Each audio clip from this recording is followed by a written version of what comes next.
Project same 6 में भी है same. Goods and service tax. Sir ji ये थीम क्या है? इंडिया में ना बेटा जी 2 टाइप का टैक्स सिस्टम चलता है, एक है डायरेक्ट टैक्स, एक है इनडायरेक्ट टैक्स। डायरेक्ट टैक्स किसको बोलते हैं आप लोग बोलो कोई? जो वेरी गुड वेरी गुड, एकदम 2 बातें बोली, एक वैष्णवी एक बात बोली, एक किरण एक बात बोली, दोनों ही बात ट्रू है और दोनों ही बात को जोड़ दो तो आपका प्रॉपर आंसर बन जाता है। किरण हमको बोल रही है अभी कि सर जहां पे इंसिडेंस एंड बर्डन दोनों 2 डिफरेंट आदमी सेम आदमी पे पड़े, सॉरी, तब हो गया डीटी, और जहां 2 डिफरेंट पर्सन पे पड़े वो हो गया आईडीटी। यहाँ बोलने का मतलब क्या, जेब में से किसी और के जा रहा है और गवर्नमेंट को जमा कोई और कर रहा है। तुम पिज्जा हट से पिज्जा लेकर आते हो तो तुम पिज्जा का पैसा प्लस जीएसटी का पैसा, इनडायरेक्ट टैक्स का पैसा, जीएसटी बोल के पैसा पिज्जा हट को दे के आ जाते हो। मान लो 90 रुपए का पिज्जा है और मान लो उस पर 18% जीएसटी है, तो अराउंड कितना पड़ गया? 90 का 18%, अराउंड 107 कुछ रुपए ऐसे पड़ा है थी। हाँ तो जो भी समझ ले 107 जो भी है, ठीक है, 90 रुपया और 190 रुपया और बाकी बच गया 17 रुपया, ठीक है। तो ये 90 रुपया तुम 90 प्लस 17 लेके तुम दे के आ जाते हो पिज्जा हट को। पिज्जा हट क्या करता है सर, 90 अपनी जेब में रख लेता है, 17 रुपया गवर्नमेंट को जमा कर देता है। तो यानी गया तुम्हारी ही जेब से, लेकिन गवर्नमेंट को जमा कौन कर रहा है?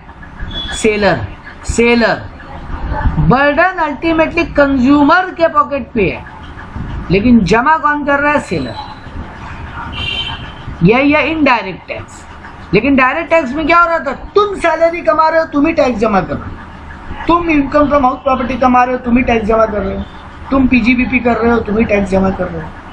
ये हुआ डायरेक्ट टैक्स। तो किरण जो डेफिनेशन बोली उसका एक पॉइंट आ गया। वैष्णवी क्या डेफिनेशन बोली? वैष्णवी क्या बोले थे आप, एक लाइन? हाँ, डायरेक्ट टैक्स आपके इनकम पे चार्ज होता है। मतलब सर इनकम होगा तो टैक्स लगेगा, नहीं तो नहीं। हम इस बार पीजीबीपी में लॉस खाया, हम इस बार हाउस प्रॉपर्टी में लॉस खाया, हम कैपिटल गेन में लॉस खाए, तो आपको टैक्स देने का दरकार है क्या? नहीं सर, कोई टैक्स नहीं होगा। उल्टा ये लॉस आप कैरी फॉरवर्ड करोगे, अगले साल भी एडजस्ट कर लेंगे। लेकिन सर इनडायरेक्ट टैक्स में ऐसा नहीं होता। आप अगर पिज्जा खरीद कर लाए हो,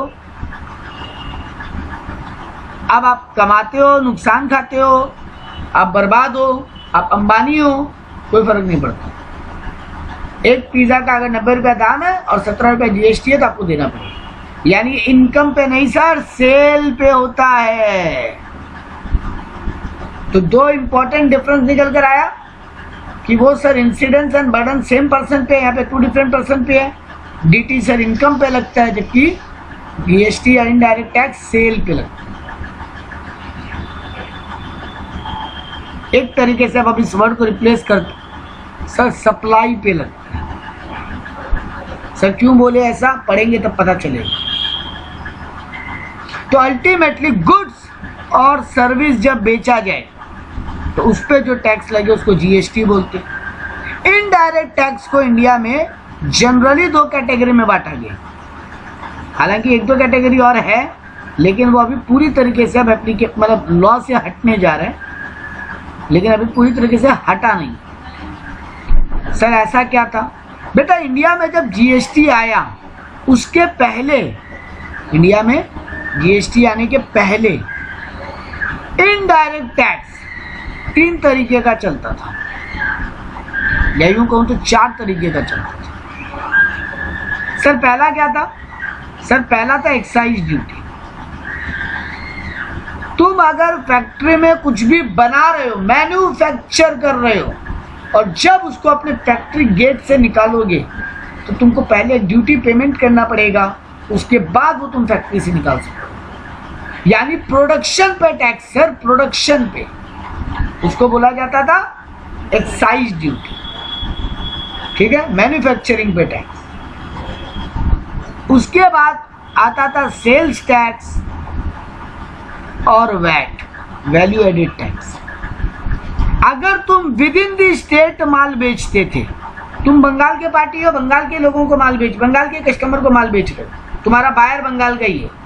तुम महाराष्ट्र की पार्टी हो, तुम्हारा बायर महाराष्ट्र का ही है।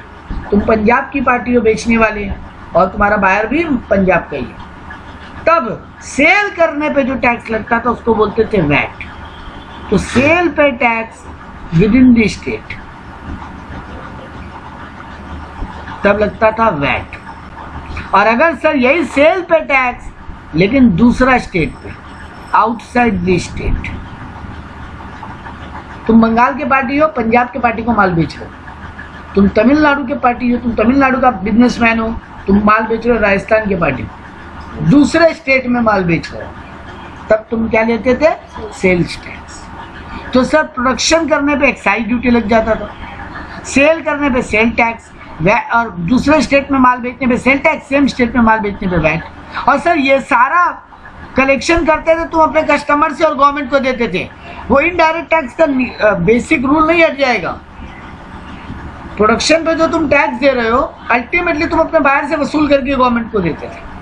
मतलब एक्साइज ड्यूटी भी मैन्युफैक्चरर अपनी जेब से नहीं भरता था, वो कस्टमर से वसूल कर लेता था। सेल टैक्स और वैट भी, जैसे जीएसटी में बोला ना 17 रुपए जोड़ के प्रोडक्ट दोगे, तो अपने तरफ पॉकेट से एक बार गया, लेकिन वहां से वसूल भी तो कर लिए। तो बर्डन तो तुम्हारी पॉकेट पे नहीं पड़ा ना अल्टीमेटली। तो ये था पहले सिस्टम। सर इसके अलावा 2 टैक्स और होता था। एक होता था सर्विस टैक्स और एक होता था custom duty. Sir custom duty जो है वो अभी भी इंडिया में जिंदा है। कस्टम ड्यूटी कब लगता है बेटा? जब तुम इंडिया के बाहर से माल लाओ या ले जाओ। इंडिया के बाहर से माल लाते हो तो इंपोर्ट ड्यूटी लगता है, और इंडिया के बाहर माल बेचते हो तो एक्सपोर्ट ड्यूटी लगता है। उसी ड्यूटी को कस्टम ड्यूटी बोलते हैं, इंपोर्ट और एक्सपोर्ट ड्यूटी। सर्विस टैक्स कब लगता था सर? सर वैट समझ में आया, सेल टैक्स समझ में आया, एक्साइज ड्यूटी समझ में आया, अब ये सर्विस टैक्स क्या बला आ गया? बेटा ये तीनों तो गुड्स पे लग रहा है ना। एक्साइज ड्यूटी, सेल टैक्स और वैट किस पे लग रहा है? गुड्स पे, गुड्स पे। लेकिन अगर हम तुमको पढ़ाए अभी तो हम तुमको क्या बेच रहे हैं? कोई सामान बेच रहे हैं क्या? सर सर्विस बेच रहे हैं आप रेस्टोरेंट में जाके खाना खाते हो, सर रेस्टोरेंट आपको गुड्स दे रहे हैं, वो खाना गुड्स है, लेकिन सर वो आपको साथ में सर्विस भी दे रहा है। अपने वहाँ बैठने का जगह, एसी का सर्विस, आपके टेबल पे लाके सर्व करना, आपके लिए कुक करना, वो आपसे सर्विस टैक्स लेता था। सर आप बड़े बड़े ये सैलून्स में हेयर कट के लिए जाते हो, वो आपको क्या दे रहे हैं? सर्विस दे रहे हैं। सर आप अपनी शादियों में और में कैटरर बुक करते हो, वो आपको गुड्स दे रहे हैं लेकिन उनके साथ सर्विस भी तो दे रहे हैं, तो सर वहाँ सर्विस टैक्स इन्वॉल्व हो जाता है। सर आप ट्रांसपोर्ट सर्विस लेते हो, ट्रेन में जाते हो तो ये सारे टैक्स इंडिया में लगते थे। गवर्नमेंट को एक चीज समझ में आया, बिजनेसमैन को 2 प्रॉब्लम हो रहा था। एक, इतना सारा टैक्स स्ट्रक्चर, अब तुम्हारे में कौन सा एप्लीकेबल हो रहा है? सब एप्लीकेबल हो रहा है, तो सब कैलकुलेट करो। अब रेस्टोरेंट पे देख लो, सर्विस टैक्स भी लगेगा और वैट भी लगेगा, है ना? सोचो सोचो, वो आपको खाना बेच रहा है तो खाना में गुड्स इन्वॉल्व हो गया, और वो सर्विस भी दे रहा है तो दोनों इन्वॉल्व हो गया। अब कोई वही, अब एक बिजनेसमैन का सोचो, जो गुड्स बेच रहा है वो बंगाल में भी माल बेच रहा है तब वैट लगा रहा है, पंजाब माल बेच रहा है तो सेल टैक्स लगा रहा है, और इंडिया के बाहर माल बेच रहा है तो कस्टम भी लगा रहा है। और हो सकता है एक बिजनेसमैन तीनों जगह बेच रहा हो, possible?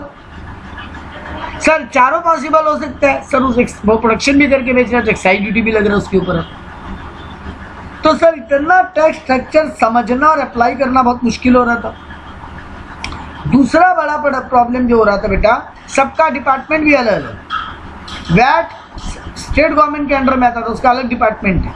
Sale tax central government के अंडर में आता था, उसका अलग department. Excise duty central government का डिपार्टमेंट अलग, सर्विस टैक्स सेंट्रल डिपार्टमेंट का अलग, कस्टम तो पूरा अलग है ही। तो सर इतना सारा डिपार्टमेंट का फिर रूल रेगुलेशन मेंटेन करना, हर डॉक्यूमेंट में, हर डिपार्टमेंट में डॉक्यूमेंट जमा करने का प्रॉब्लम। तो सर बहुत ट्रबल था। गवर्नमेंट को भी ये समझ में आया कि बिजनेसमैन बर्डन में आ जाए, इतना सारा डिपार्टमेंट को कंप्लाई करते करते गवर्नमेंट बोला एक काम करते हैं, ये सब हटा देते हैं, कस्टम रहने देते हैं और ये सब को हटा के क्या ले आते हैं, GST, goods and service tax. देखो इसमें गुड्स भी आ गया, ये तीनों, एक्साइज, सेल्स और वैट, गुड्स आ गया, और सर्विस टैक्स का सर्विस भी आ गया। यहां पे गवर्नमेंट बोला अब तुम मैन्युफैक्चर करो, तुम इंडिया में माल विद इन द स्टेट माल बेचो, आउटसाइड द स्टेट बेचो, तुम्हारे ऊपर एक ही डिपार्टमेंट का रूल रेगुलेशन अप्लाई होगा, तुमको एक ही डिपार्टमेंट में सारा डॉक्यूमेंट देना होगा, और तुम्हारे ऊपर रेट भी एक ही लगे। पहले एक और ट्रबल था बेटा, वैट अलग अलग स्टेट का होता था। आपको एक लाइव एग्जांपल देते हैं, मेरे मामा जी का राजस्थान में यहाँ पे एक सर्वो का एजेंसी लिया हुआ था। सर्वो ऑयल होता है ना जो बाइक वगैरह में डालते हैं, मेरे मामा जी का वो एजेंसी लिया हुआ था।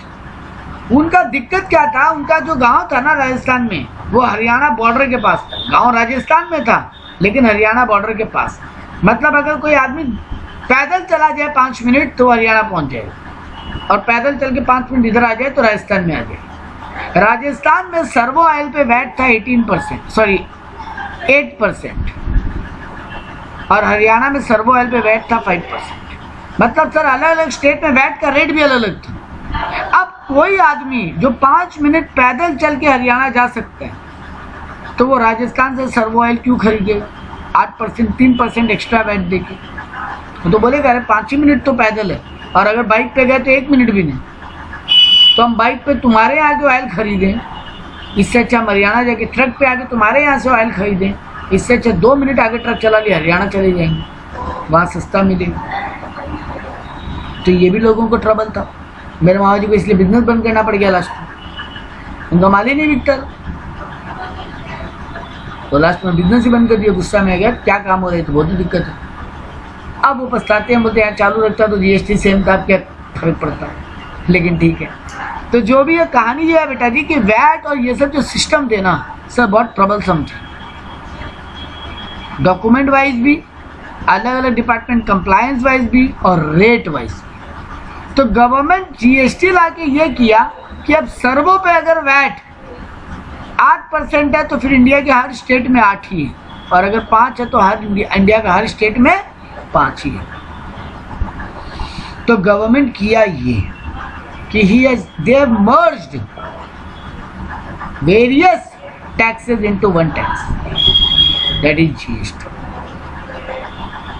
तो ये है जीएसटी का उत्पत्ति, जीएसटी कहां से पैदा हुआ। अब सर पढ़ना चालू करते हैं पहला मीनिंग से। नोट स्क्रीन पे है, तो देखो सबसे पहले तो मीनिंग लिखा। सर इस चैप्टर में टॉपिक कितना बनेगा, देखो वो भी पहले एक बात कर लेते हैं। सर देखो यहाँ पे 26 टॉपिक बनेंगे इस चैप्टर में। सर क्या बात कर रहे हैं, पागल हो जाएंगे बेटा। 26 चैप्टर 7 पेज में खत्म किया, पागल नहीं हो। इस 26 चैप्टर में जो हार्डकोर टॉपिक है, जहाँ से प्रैक्टिकल सम बनता है, जहाँ पे थोड़े रूल ज़्यादा है, वैसा टॉपिक आपका एक कंपोजिट स्ट्रक्चर, एक इनपुट टैक्स क्रेडिट, एक वैल्यूएशन और एक टाइम ऑफ सप्लाई। ये 4 ही है, ये 4 ही है जिसमें कैलकुलेटिव रूल्स बहुत है, बहुत मतलब बहुत ज़्यादा नहीं है लेकिन है। बाद बाकी में सर ऐसा टॉपिक है जो आपका हार्डली 2 पेज में कवर हो गया, 3 पेज में कवर हो गया, खत्म हो गया। सर क्या 7 पेज का नोट्स पढ़ना मोर देन एनफ? हाँ है। अगर वो नोट्स पढ़ के आप मेरे साथ, हम वो जो आपको लगभग 70-80 थ्योरी या प्रैक्टिकल का क्वेश्चन आंसर कराएगा वो मेरे साथ कर दो, आपको जीएसटी में जितना भी मार्क्स का पेपर आएगा आपका नंबर नहीं कटेगा। सर आते स्टार्ट करते हैं आज का। देखो पहला टॉपिक क्या है, मीनिंग। सर मीनिंग तो आप पढ़ाई दिएगी। Incidence and impact fall on 2 different person. और वो 2 डिफरेंट पर्सन कौन है सर? एक तो सेलर और एक बायर। सर इसका फीचर्स, ये एक थ्योरेटिकल क्वेश्चन है जो एग्जाम में पूछता कम है बट फिर भी जान लो। सर ये रिग्रेसिव इन नेचर है। रिग्रेसिव इन नेचर मतलब क्या होता है? सर जो अमीर गरीब का भेदभाव नहीं करे, सब पे इक्वल लग जाए। तो बोथ रिच एंड पुअर पे द सेम। अंबानी अगर एक पिज़्ज़ा लेकर आया वो भी उतना ही जीएसटी देकर आ रहा है, और उतने ही दाम का पिज़्ज़ा अगर एक रिक्शा वाला लेकर आया वो भी उतना ही जीएसटी देकर आ रहा है। तो सर ये रिग्रेसिव इन नेचर। ये tax on goods and service है सर, वो तो नाम से ही पता था। यहाँ पे सर बर्डन शिफ्ट हो जाता है सर, वो तो पहला ही डेफिनेशन से पता था। ये इन्फ्लेशनरी इन नेचर है। ये क्या बोलना चाहते हैं सर? इससे महंगाई बढ़ता है। इन्फ्लेशन मतलब जी, अगर गुड्स का दाम 90 रुपये है तो 17 रुपये जीएसटी लग के गुड्स का दाम 107 रुपया हो जा रहा है ना। तो जीएसटी या कोई भी आईडीटी हो, पुराने टैक्स भी रिग्रेसिव इन्फ्लेशनरी थी। भी इन्फ्लेशन मतलब चीजों का दाम बढ़ाने वाला, महंगा करने वाला। ठीक है सर, जीएसटी एक वाइडर टैक्स बेस है। मतलब सर जीएसटी बहुत सारे प्रोडक्ट पे एप्लीकेबल है। आज की डेट में ऑलमोस्ट सब प्रोडक्ट पे जीएसटी एप्लीकेबल है। सिर्फ और सिर्फ खुला जो सामान बिकता है, खुला गेहूं, खुला चावल, उस पे नहीं। पैकेट तुम जो खरीद लो सब पे जीएसटी एप्लीकेबल। इसका रेंज बहुत वाइड है। मतलब इंडिया में हर प्रोडक्ट पे जीएसटी लगा, हर सर्विस पे जीएसटी लगा। हाँ मतलब एग्जम्प्टेड तो कुछ है ही नहीं, ऑलमोस्ट नहीं है। और ये इंडियन गवर्नमेंट का major source of revenue. State government और सेंट्रल गवर्नमेंट जो भी इंडिया में कमाई करता है उसका 50% जीएसटी के कारण कमाई। मतलब इतना इंपॉर्टेंट है गवर्नमेंट के लिए। लास्ट कुछ महीनों में ना बेटा, हर महीना गवर्नमेंट को जीएसटी का कलेक्शन लगभग 6 लाख से 8 लाख करोड़, 6 लाख करोड़ हर महीना जीएसटी का गवर्नमेंट को कलेक्शन आता है। सोचो, मतलब सर ये बहुत ही इंपॉर्टेंट सोर्स ऑफ इनकम है गवर्नमेंट का। ठीक है सर, अगला एक बात इसमें काम का है, एक जीएसटी का एक बेसिक बैकग्राउंड दे रहे हैं, हालांकि एग्जाम में कोई काम का नहीं है। GST is more than 160 nation. GST आज की डेट में दुनिया में 160 देशों पे अप्लाइड है। दुनिया में अप्रोक्सीमेटली कितने देश हैं? यस 209, 9 या 8 ऐसे कुछ है। 209 या 208 है, शायद 208 है। तो उनमें से 160 देशों में जीएसटी लगा हुआ है। पहली बार से 1954 में फ्रांस में लगा था। ये इंडिया में हर जगह एप्लीकेबल है, including Jammu and Kashmir. Sir अब तो वैसे भी फर्क नहीं पड़ता, सेक्शन 378 ने के बाद हर एक जम्मू कश्मीर में लागू है।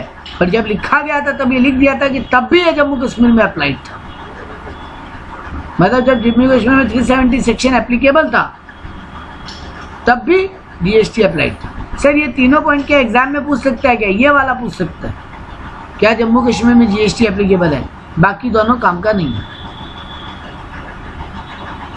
अब आ जाता है जीएसटी का स्ट्रक्चर, कंसेप्ट। देखो टॉपिक नंबर 3 पे आ गए हो। टोटल 26 टॉपिक हम बोला था। पहला ही पेज में 5 टॉपिक, 6 टॉपिक खत्म हो जाएगा। 5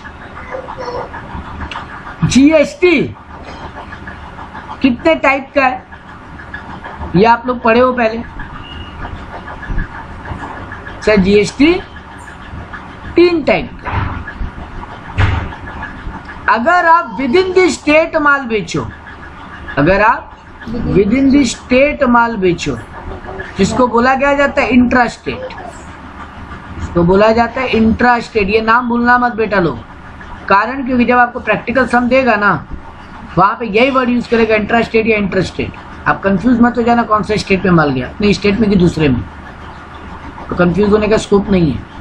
कंफ्यूज हुए पूरा 5 नंबर 6 नंबर का प्रैक्टिकल सम में काट के 0 मिल जाएगा। तो इंट्रा स्टेट मतलब विद इन द स्टेट अगर आप माल बेचते हो। इंट्रा विद इन, इंट्रा का वर्ड का मतलब ये होता है विद इन। तब आपको 2 जीएसटी का रेट लगे, 2 जीएसटी लगेगा, सीजीएसटी और एसजीएसटी। सीजीएसटी क्या हुआ? Central GST, central goods and service tax. और एसजीएसटी क्या हुआ? State goods and service tax. Sir होता क्या है, बात अभी अगले 5 मिनट में समझ में आ जाएगा। अगर आप आउटसाइड द स्टेट माल बेचते हो दूसरे स्टेट में तो क्या होगा सर? इसको बोलते हैं इंटर स्टेट। इंटरवर्ड का मतलब होता है बिटवीन, इंटर स्टेट मतलब बिटवीन टू स्टेट्स। सर यहाँ अगर हम माल बेच रहे हैं तो लगेगा IGST। सर IGST का फुल फॉर्म बोलो। Very good, integrated goods and service tax. ठीक है। अब तीसरा क्या होता है sir? With in union territory, with in union territory. Sir union territory क्या होता है? सर इंडिया में कुछ पूरे इंडिया को स्टेट और यूटी में डिवाइड किया गया। 3-4 यूटी का नाम बता सकते हो? चलो दादर एंड नागर हवेली हमको बचपन से याद है। Very good. पुद्दुचेरी हो गया, उसका नाम पौंडीचेरी नहीं रहा। दिल्ली है, वेरी गुड। हाँ, लेकिन वो इनकम GST के नजर में उसको यूटी में लिया गया। ठीक है, क्योंकि NCR कोई डेफिनेशन देखो, या तो स्टेट है या यूटी है GST की नजर में। NCR बोल के कोई पार्ट नहीं रखा GST। अभी के डेफिनेशन के हिसाब से किरण भी एक नाम बोली, जम्मू एंड कश्मीर। हाँ बिल्कुल, but GST Jammu and Kashmir को एक स्टेट के डेफिनेशन में रखा। ठीक है, लेकिन कोई प्रॉब्लम नहीं होगा। इसके अलावा सर चंडीगढ़, क्योंकि चंडीगढ़ को भी ना बेटा, हाँ लक्षद्वीप, दमन एंड दीव, अंडमान निकोबार सबसे बड़ा भूल गए। चंडीगढ़ को भी ना सर डेफिनेशन में क्या, चंडीगढ़ तो सर सिटी है, कहाँ यूटी बना दिए उसको। बेटा प्रॉब्लम क्या हुआ ना चंडीगढ़ में, चंडीगढ़ 2 स्टेट का कैपिटल है, पंजाब और हरियाणा। अब सर ये बंटवारा किया क्यों गया? ये CGST, SGST, IGST एक ही रेट रख देता, झमेला क्या था? बेटा आप सुनना, बहुत बड़ा पंगा है यहाँ पे, बहुत काम का बात बताने जा रहे हैं, बहुत बड़ा पंगा है यहाँ पे। हम एक एग्जांपल देते हैं बेटा। किरण बंगाल की पार्टी है, किरण वैष्णवी को माल बेची, वो भी बंगाल की है। GST जो है ना बेटा, वो डेस्टिनेशन बेस्ड टैक्स है।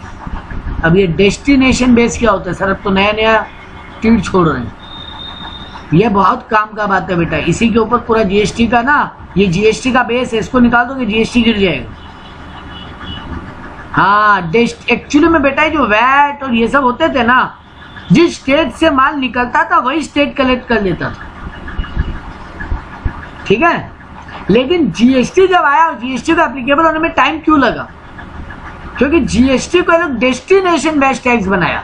जिस स्टेट में माल जा रहा है वो स्टेट GST कलेक्ट करेगा, मतलब उस स्टेट की जेब में GST जाएगा। तुम जब पोर्टल पे सबमिट करोगे उस स्टेट की जेब में जाएगा। इस बात पे इंडिया के जो बड़े बड़े स्टेट है, जो मैन्युफैक्चरिंग स्टेट है, वो अड़ गए। वो बोले ना हम लोग नहीं मानेंगे। महाराष्ट्र, तमिलनाडु, ये लोग बोले ये तो हमारे लिए नुकसान ही नुकसान है, क्योंकि हमारे से तो मैक्सिमम माल दूसरे स्टेट में ही जाते हैं। हम ही तो सबसे बड़े मैन्युफैक्चरर है इंडिया में, तो हमारा ही माल दूसरे स्टेट में जाएगा मैक्सिमम।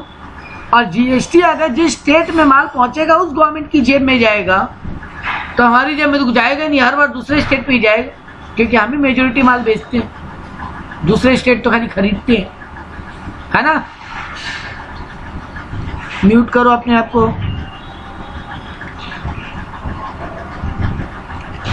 मेरा बात क्लियर है? हाँ, तो सर यहाँ पर पंगा यही आ गया कि GST में यह अड़चन है। गवर्नमेंट बोला तो ठीक है चलो, अगर विद इन दी स्टेट माल बिका तब तो कोई दिक्कत ही नहीं है। किरण बंगाल की पार्टी, वैष्णवी को माल बेचे, वो भी बंगाल की पार्टी है, तो अल्टीमेटली माल जा कहाँ रहा है? बंगाल में। निकल कहाँ रहा है? बंगाल से ही। किरण सिलीगुड़ी की पार्टी है और वैष्णवी कलकत्ता में रहती है, कलकत्ता की पार्टी है। सिलीगुड़ी भी बंगाल में, कलकत्ता भी बंगाल में। तब बंगाल गवर्नमेंट की जेब में पैसा जाएगा, तो कोई दिक्कत ही नहीं है। तब बोला गया कि जब किरण वैष्णवी से पैसा कलेक्ट करके GST पेमेंट करेगी, होगा यही ना, किरण ही कलेक्ट करेगी ना वैष्णवी से। हाँ बेटा, किरण सेलर है और वैष्णवी बायर है, और GST में यही तो पड़े, सेलर बाहर से कलेक्ट करके गवर्नमेंट को जमा देगा, तो तब तो दिक्कत नहीं है। किरण क्या करेगी, मान लो 18% जीएसटी उस प्रोडक्ट पे, किरण क्या करेगी सर किरण ये करेगी कि वैष्णवी से 18% जीएसटी ली, 9% सीजीएसटी के नाम से जमा कर देगी, 9% एसजीएसटी के नाम से जमा करेगी। 9% जो वो एसजीएसटी के नाम से जमा करेगी वो बंगाल गवर्नमेंट की जेब में चला जाएगा क्योंकि डेस्टिनेशन बंगाल का ही है, और 9% जो सीजीएसटी के नाम से जमा की वो सेंट्रल गवर्नमेंट की जेब में चला जाएगा। दोनों गवर्नमेंट को अपना अपना हिस्सा मिल गया। अब सर पंगा तब आएगा, मान लीजिए किरण तो बंगाल की पार्टी है लेकिन वैष्णवी जो बायर है ना वो बंगाल की पार्टी नहीं है, कोई भी और स्टेट की, लेट से वो दिल्ली की पार्टी है। अब क्या होगा सर, 3 गवर्नमेंट इन्वॉल्व हो गया। सेंट्रल गवर्नमेंट अपना हिस्सा चाहता है क्योंकि जीएसटी डेस्टिनेशन बेस्ड टैक्स है, तो दिल्ली गवर्नमेंट की जेब में जा रहा है, दिल्ली गवर्नमेंट की जेब में पैसा जाएगा। बंगाल गवर्नमेंट बोल रहा है तो मेरे साथ गलत हुआ, मेरे स्टेट का पार्टी माल बेचा, मेरे को कुछ नहीं मिला। वेस्ट बंगाल लड़ गया, बोला ना ये तो हम होने नहीं देंगे, या फिर हम अपने देश स्टेट की पार्टी को दिल्ली माल ही नहीं बेचने देंगे। लो अब हम ये नया पंगा खड़ा कर देंगे। गवर्नमेंट बोला अच्छा ठीक है एक काम करो, तीनों गवर्नमेंट की जेब में थोड़ा थोड़ा पैसा जाएगा। तो अब किरण बोली अरे ये तो मेरे लिए मुश्किल का बात, हम कितना काट के किसकी जेब में डालें। गवर्नमेंट बोला ना ना ना, तुम एज अ सेलर टेंशन मत लो, तुम 18% काट के आईजीएसटी के नाम से जमा कर देना पोर्टल पे, ठीक है। तुम वैष्णवी से 18% ही लेना और पूरा का पूरा आईजीएसटी के नाम से जमा कर देना, और ये पूरा का पूरा आईजीएसटी जमा करते मतलब सेंट्रल गवर्नमेंट की जेब में चला जाएगा। अब सेंट्रल गवर्नमेंट मंथ एंड में खुद या जब भी वो मंथ बैठेगा वो खुद एनालाइज करके जिस गवर्नमेंट को कितना देना है वो देख लेगा। तुमको टेंशन नहीं लेना as a buyer and seller. तो जब विद इन द स्टेट माल बिका, तुम जमा करते वक्त तुम लोगे 18 ही, देखो दूसरा स्टेट में माल बेचे तब भी 18% ही कलेक्ट किए, और सेम स्टेट में माल बेचे तब भी 18% ही कलेक्ट किए, बट सेम स्टेट में जब बेचे तो तुम ब्रेकअप करके ही जमा कर दिए पोर्टल के ऊपर। सॉफ्टवेयर में जब डेटा भरोगे ब्रेकअप करके ही जमा कर दो, सेंट्रल गवर्नमेंट की जेब में अपने आप तुम्हारा 9% चला जाएगा। मान लो 1000 रुपये का गुड्स था तो 1000 रुपये का 9% कितना होगा, 90 रुपया। 90 रुपया सेंट्रल गवर्नमेंट की जेब में चला जाएगा, 90 रुपया स्टेट गवर्नमेंट की जेब में चला जाएगा।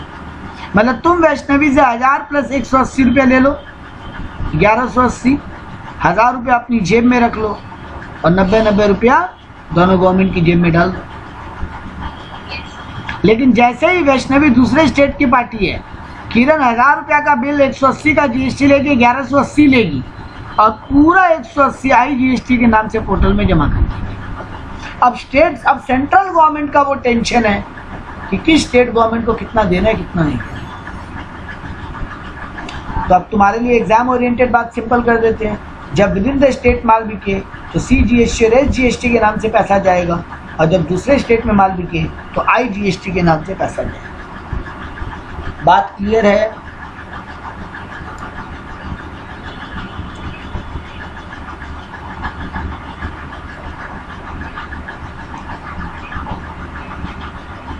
बेटा ये डेस्टिनेशन बेस्ड टैक्स है ना, जिस स्टेट में माल जा रहा है एक्चुअली में वहां की गवर्नमेंट की जेब में पैसा जाएगा एज पर जीएसटी। तो तुम्हारा स्टेट का गवर्नमेंट तो फिर झमेला करेगा ना कि हमको क्या मिला, मेरे स्टेट का पार्टी माल बेचा और टैक्स का पैसा दूसरे स्टेट की जेब में जा रहा है, तो मेरे स्टेट में माल बिकने ही क्यों दे दूसरे स्टेट में।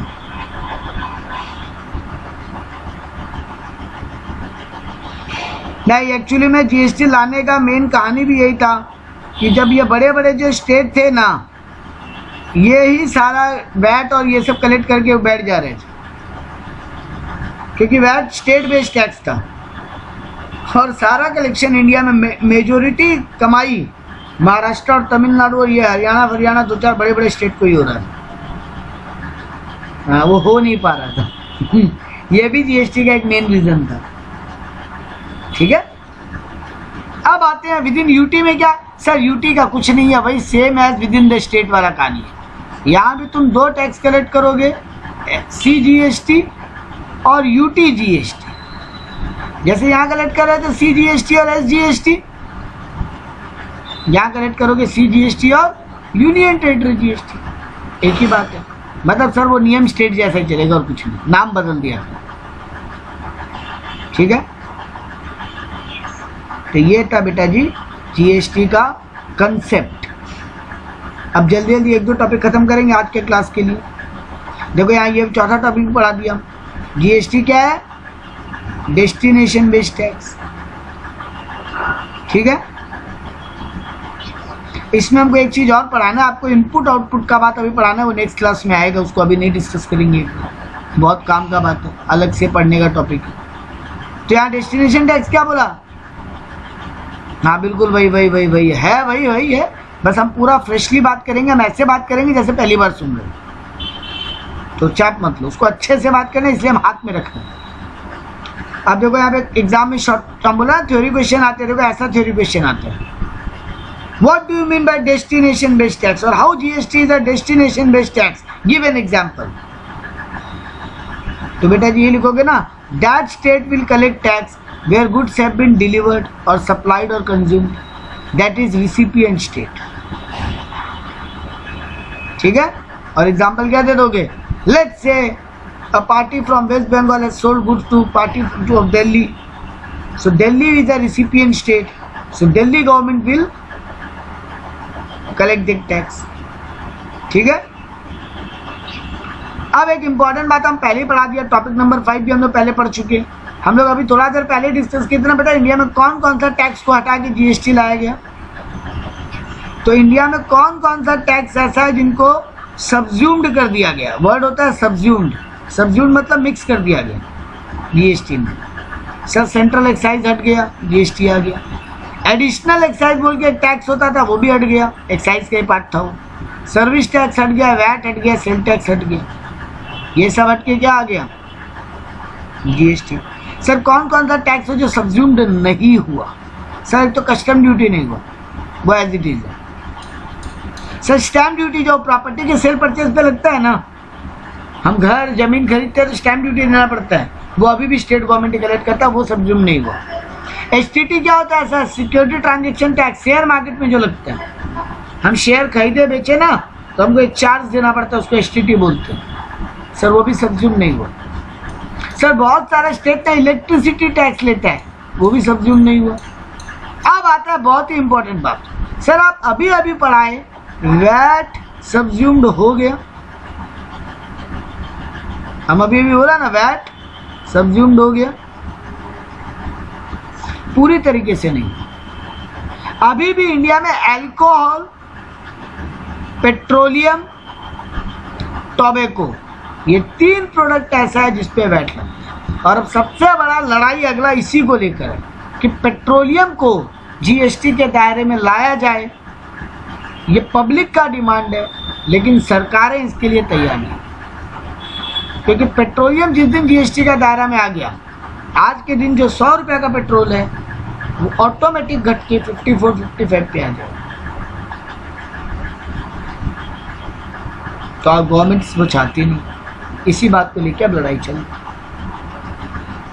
पेट्रोलियम या इंडियन गवर्नमेंट धीरे धीरे सब ये वैट एकदम ही कम्प्लीट आ रहा है। बेटा वैट अभी खाली 3 ही प्रोडक्ट पे है बेटा, अल्कोहल, पेट्रोलियम और टोबैको। ठीक है, तो सर क्या क्या सब्ज्यूम नहीं हुआ, कस्टम ड्यूटी सब्ज्यूम नहीं हुआ, सर स्टैम्प ड्यूटी सब्ज्यूम नहीं हुआ, कुछ स्टेट में इलेक्ट्रिसिटी टैक्स लगता है वो भी हटा नहीं है, अल्कोहल, पेट्रोलियम, टोबैको पे वैट हटा नहीं है, एंटरटेनमेंट टैक्स बोल के लगता है बहुत सारे स्टेट में वो हटा नहीं है, प्रोफेशनल टैक्स लगता है बहुत सारे स्टेट में वो हटा नहीं है, प्रॉपर्टी टैक्स जो देते हैं वो भी हटा नहीं है। तो ये है आपका लिस्ट, एग्जाम में पूछता है कई बार 2 नंबर में कि कौन कौन सा टैक्स सब्ज्यूम नहीं हुआ बताओ, तो ये मेरे नोट्स में थ्योरेटिकली हम यहाँ दे दें। ठीक है, आज का आखिरी और काम का टॉपिक और आज के लिए क्लास स्टॉप। इंडिया में GST का रेट कितना, 0, 5, 12, 1828 और इसके अलावा एक है 3 और 0.25। क्या क्या रेट है? 0, 5, 12, 18, 28, इसको तो लाइन से याद रखना। इसके अलावा 3 और 0.25। सर जीरो रेट, ये क्या रेट होता है? जीरो के पहले ना हम एक वर्ड और बोलते हैं, एक और रेट है एग्जम्प्टेड। सर ये एग्जम्प्टेड और जीरो तो सेम ही हुआ ना। एग्जम्प्टेड मतलब कोई टैक्स नहीं है ना, एग्जम्प्टेड मतलब कोई टैक्स नहीं, और जीरो मतलब भी कोई टैक्स नहीं। सर दोनों तो एक ही हुआ नहीं बेटा। गवर्नमेंट ना अगर जीरो का रेट में कोई आइटम को लिख के रखे है, उसका मतलब जब चाहे उसको जीरो से निकाल के 5, 12, 18, 28 में डाल सकते हैं। लेकिन अगर गवर्नमेंट एग्जम्प्टेड लिस्ट में किसी को डाल के रखा है तो पार्लियामेंट से उसको सेशन पास करवाना पड़ेगा, पहले रिजोल्यूशन पास करवाना पड़ेगा पार्लियामेंट से, वो भी 3/4 मेजोरिटी के साथ, तब उस प्रोडक्ट को टैक्सेबिलिटी में लाया जा सकता है। इसीलिए आज की डेट में एग्जम्प्टेड लिस्ट में लगभग नहीं, कुछ भी नहीं है। इक्का दुक्का आइटम है, वो भी ना के बराबर इसमें। गवर्नमेंट सबको जीरो में डाल के रख दिया ताकि जब मर्जी आए तो उसको 18, 12 इसमें डालना डाल सकते, उसको पार्लियामेंट से अप्रूवल का जरूरत नहीं है। सर किस पे 8 है, किस पे 12 है, किस पे 5 है, किस पे 12 है, किस पे 18 है, किस पे 28 है। जनरली तुम यूँ समझो नेसेसरी प्रोडक्ट पे 5 है। सर जीरो उन पे रखा जनरली जो खुला आइटम बिकता है। अब तुम खुला चावल लाओ तो 0% GST है, लेकिन तुम पैकेट बासमती चावल लाओ तो 5% GST है। तुम खुला आटा लाओ, चक्की अपने आसपास होता है ना, वो गेहूं से चाकी पीस के आटा देते हैं आपको, वहां से लाओ तो 0% GST है। लेकिन भाई आशीर्वाद आटा लाओ पैकेट वाला, 5% GST। ठीक है सर। 12 और 18 ना नॉर्मल गुड्स पे और 28 लग्जरी गुड्स पे। ठीक है। जैसे अभी निर्मला सीतारमन कुछ दिन पहले पढ़े हो गए, न्यूज पढ़े हो, तो निर्मला मैडम ने एक नोटिफिकेशन लाई है कि 1 अक्टूबर से आपका कसिनो, गैम्बलिंग, बेटिंग इन सब पे 28% GST लगेगा। ये ऑनलाइन गेमिंग पे भी, सॉरी कसिनो, सर कसिनो वगैरह पे है ऑलरेडी, ऑनलाइन गेमिंग पे 28% GST लगेगा, जो कि पहले 18% के दायरे में था। तो लग्जरी है या ऐसा कुछ है जो देश के लिए उतना जरूरी नहीं है, उस पर 28 लगाते हैं। सर एक 3 और आप बोले 2.5%, 3% बेटा ज्वेलरी पे और 2.5% रफ डायमंड पे। रफ डायमंड क्या होता है? तो डायमंड एक तो पॉलिश करके पूरा चमका के बेचते हैं जिसको, और एक होता है ना जो कोयला का खान से डायरेक्ट रफ निकला, वो हो गया रफ डायमंड। तो उस पर अगर वो बेचते हो तो उसमें 0.25% और ज्वेलरी पे 3%। तो सर ये 5, 12, 18, 28 याद नहीं करने का दरकार है किस चीज पे है, नहीं बिल्कुल नहीं। आपको रेट रटना नहीं है, आपको सिर्फ ये याद रखना है कितना टाइप का रेट है, किस पे ये टाइप है वो याद नहीं करना। बोलो। नहीं नहीं, इंडिया में ज्वेलरी लग्जरी नहीं है। शादियों में जब ज्वेलरी यूज होता है वो लग्जरी नहीं है, वो जरूरत, वो नेसेसरी और लग्जरी के और कंफर्ट के बीच का पार्ट है। जरूरत के हिसाब से उसका रूम बदलता है। इंडियन फैमिलीज, आज मेरी मम्मी को तुम बोल दो ज्वेलरी लग्जरी है, तुमको ऊपर नीचे हिला के रख देगी। मेरी मम्मी के लिए ज्वेलरी मतलब the ultimate thing, it matters the most. ठीक है, तो जो भी है, तो गवर्नमेंट भी बोला नहीं एक्चुअली बेटा ज्वेलरी को 3% पे रखने का रीजन ये था, ज्वेलरी बहुत महंगा आइटम ऑलरेडी, और महंगा हो जाएगा, GST बहुत हाई रख देंगे। ठीक है, तो 0, 5, 12, 18, 28, 3 और 2.5, 3 और 0.25। एक रेट और बचा और आज का क्लास हम स्टॉप कर रहे हैं। सर एक रेट और है 40%। सर सुने नहीं कभी इंडिया में किसी प्रोडक्ट पे 40% GST है नहीं। गवर्नमेंट सिर्फ ये रेट लिख के रखा है, कभी किसी दिन किसी प्रोडक्ट पे बहुत हाई GST लगाना हुआ तो वो लास्ट 40% ही होगा।